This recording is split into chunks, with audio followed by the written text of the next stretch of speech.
kalian para munafik. 4 tahun, yes 4 tahun, mampus Habib Rizik misalkan. Kalau 4 tahun penjara vonis untuk Habib Rizik itu 4 tahun menurut kacamata kalian para penjilat, kalian para munafik. Ini kan Habib Rizik divonis 4 tahun, sementara Crazy Rich Samintan justru dibebaskan. Padahal Eni Saragih itu divonis karena menerima suap, tapi Crazy Rich Samintan koruptor itu justru dibebaskan. Kemudian ada lagi yang korupsi justru dipotong masa tahanannya. Nah ini kasus-kasus kan banyak kok. Habib Rizik kok malah diperkuat nih.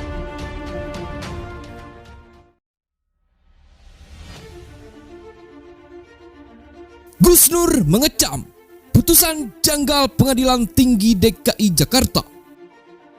Pengadilan Tinggi DKI Jakarta menolak permohonan banding Habib Rizik. Hasilnya, Habib Rizik tetap divonis 4 tahun penjara. Jadi kalau 4 tahun penjara vonis untuk Habib Rizik itu 4 tahun menurut kacamata kalian para penjilat, kalian para munafik. 4 tahun, yes 4 tahun, mampus Habib Rizik misalkan. Itu di hadapan Allah cuma berapa detik aja, nggak sampai 1 detik gitu. Usai sidang, masyarakat langsung mengecam majelis hakim yang menolak banding Habib Rizik Syihab. Pasalnya, banyak orang menilai bahwa vonis HRS tidak sesuai dengan apa yang terjadi atau yang telah HRS lakukan.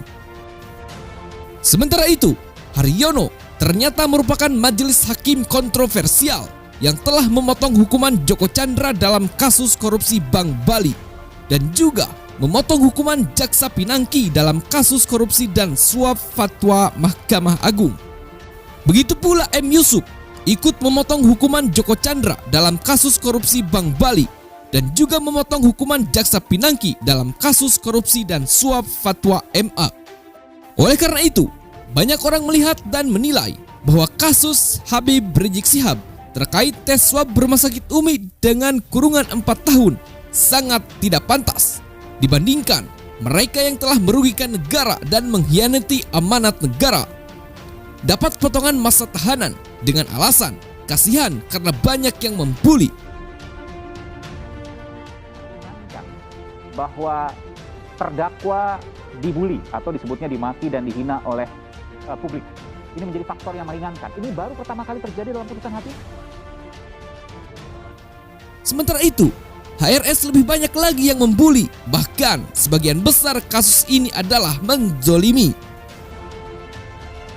Bahkan di seluruh Indonesia, baik itu rumah sakit, dokter atau pasien, hanya Habib Rizik yang bermasalahkan. Ini yang menjadi catatan untuk kami. Apa yang dikenakan kepada Habib Rizik dengan vonis 4 tahun ini sungguh menggelikan menurut saya ya. Karena jelas ada perasaan ketidakadilan di masyarakat dan ini berlebihan, sangat berlebihan.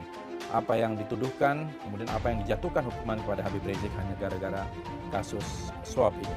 Dan komunikasi sudah baik. Tapi kami menduga bahwa apa yang terjadi sekarang ini, menduga ya, ini perkara politis yang dipaksakan sehingga Habib Rizik yang sebagai pasien terpaksa harus dilaporkan. Dan ini bentuk kriminalisasi terhadap pasien, terhadap rumah sakit, dan terhadap dokter. Dan menurut saya ini sangat tidak baik dan tidak positif untuk penegakan hukum. Melihat kejadian tersebut, melalui akun resminya, Gus Nur juga mengecam putusan janggal PT DKI ini. Ia menyatakan, memang beginilah buruknya penegakan hukum di Indonesia. Pertolongan Allah semakin dekat, gitu kan? Iya, hukuman Allah terhadap orang-orang yang zalim itu semakin tidak berjarak lagi. Mungkin kalau Habib Rizik tidak dizalimi dengan cara yang sangat keji, mungkin ya, ini analisa saya, mungkin azab Allah ini setahun lagi gitu. Cuman karena kezaliman terhadap Habib Rizik ini teramat sangat keras, maka azab Allah tinggal 1 menit ke depan kan begitu, dipercepat sama Allah gitu.